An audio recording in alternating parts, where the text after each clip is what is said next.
Hey, stars from 13 Stars, here we are in this foggy morning to talk about one of my favorite novels, Jaws! Yeah!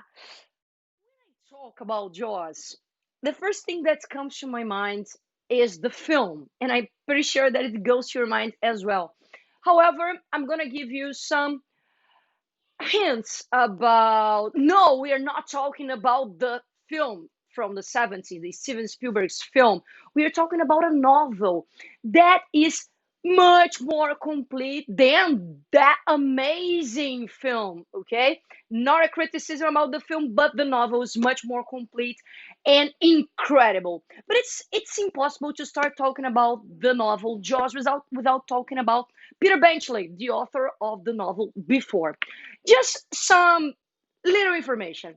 Well, Peter Benchley in his childhood and teenagehood, he worshipped sharks. Okay, he used it to watch everything that he could about sharks. He used it to study about sharks, and a film and a documentary that he watched changed all his life when he decided that yes, he would write a first novel and it would have a shark as a main character.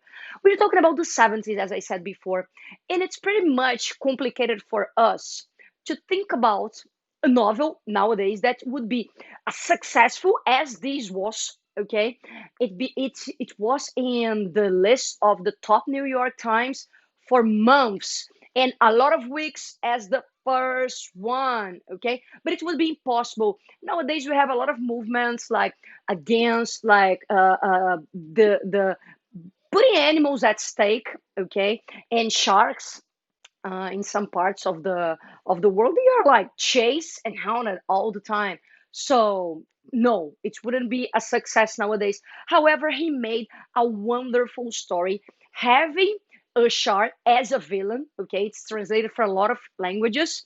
Le tiburon, tubarão. But stop. Jaws doesn't mean shark. It's not a synonym for shark. This is a jaw. Okay, this is my jaw, jawline, jaw. Okay, and this what was he talking about when he named the novel Jaws. Okay, well, our novel is set in Amity. Okay, an island in New York, not exactly exists. Okay, it's a fictional island. Okay, and to begin with, in chapter one, we realize that the Footies, okay, that are summer people, they are New Yorkers and they spend their summers in Amity. They are there. It's not summer yet. We are in June. They are there with some guests. Among them, we have the Hankels, that we have no other information about them, and Tom Casty and his date, Christine Watkins.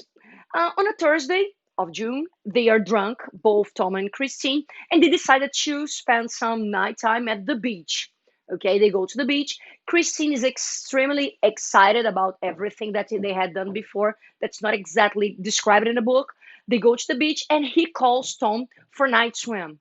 He's too drunk and too tired to accept the invitation, so he lays on the sand and sleeps. Okay, Chrissy, on the other hand, goes to the water naked.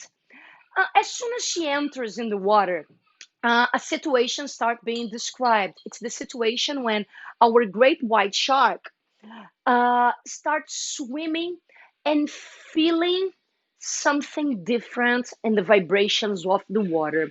Important, okay? Sharks, they can see, but it was at night, so he couldn't see Chrissy. He felt, okay, in his body, the changes in the water movements. So he started approaching. Another important information, at that time of the year, the water was extremely cold. It's not exactly usual for sharks to swim in cold and shallow waters, but fiction.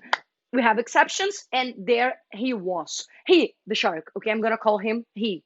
I have a name in my mind, but I'm not gonna share with you. Okay, picture your shark and go with it. The shark starts approaching Chrissy, okay, that feels something different in the water, but as she was drunk, she couldn't exactly think straightforwardly. Chrissy is murdered by the shark, but there is a scene that is well described in the novel that is when the shark pulled her foot out, okay, and part of the leg. And because of the adrenaline, she couldn't feel much, but she felt kind of a pain, okay. And when she straightened her hand to touch, she couldn't find her foot. This part, when you were reading, is like you get anxious about what's happening because the description is detailed, okay. And then time's up for this part. And in the morning, Tom Cassie wakes up and starts looking for Chrissy. He couldn't find her at the beach. He couldn't find her at the house. He wakes Jackfoot up, and they decided to call the police station. They reach Leonard Hendricks. Okay, it's one of the patrolmen that will be with Chief Brody, Chief of Police. Okay, in this drama, so the two of them are pretty important. Hendricks and Chief Brody. Hendricks couldn't reach another patrolman that's on the street, so he called Chief Brody, woke him up, and Chief Brody went to the beach to try to find either Chrissy or her body. Okay, he couldn't find anything, and then both Hendricks and Chief Brody decided to go to Foot House. Then, there they couldn't get a lot of information about Chrissy, and we get to know that they didn't know exactly who she was. She was a date that Tom like randomly met and invited her in. Okay, so they don't have information like color of the hair, color of the eye, or how old was she, and things, basic things like this. Okay, well, we were in the 70s. They decided, the three of them, then Tom Casty, Hendricks, and Chief Brody, to go to the beach to a second search. Okay, and Hendricks, in a stroke of luck, because it was, he found just her head detached from the body. He saw the scene, he puked. When Chief Brody arrived, he puked. When Tom Cassie arrived and saw that, he puked on the puke. It was like nice. It was ironic, okay? And this covers both chapters 1 and 2. However, we have a side story because Jaws, the novel, is not only about the adventure that has a shark as a villain, okay? We have much more content there, and that's why the novel is so amazing, okay?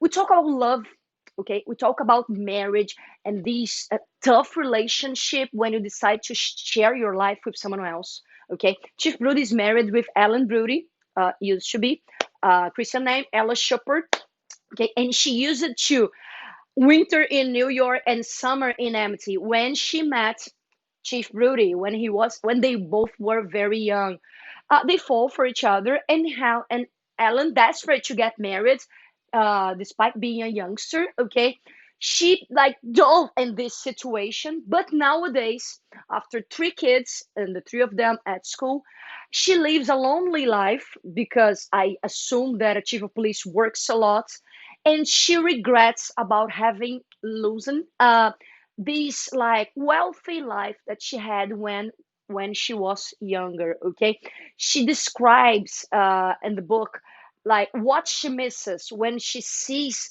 like old friends, summer in Amity, and married with like wealthy husbands, and we realize that there is a small point of view in her words. Okay, their marriage doesn't seem to go well. Okay, the sex life like completely warm. Okay, and I think this is important because we talk about real people.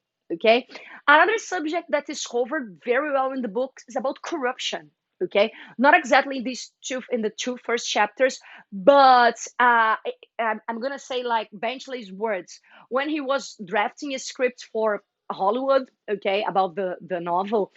He was requested, it was kind of an order to like put off all the romance, all the corruption, and all the distractive themes that they wanted an A to Z adventure and film.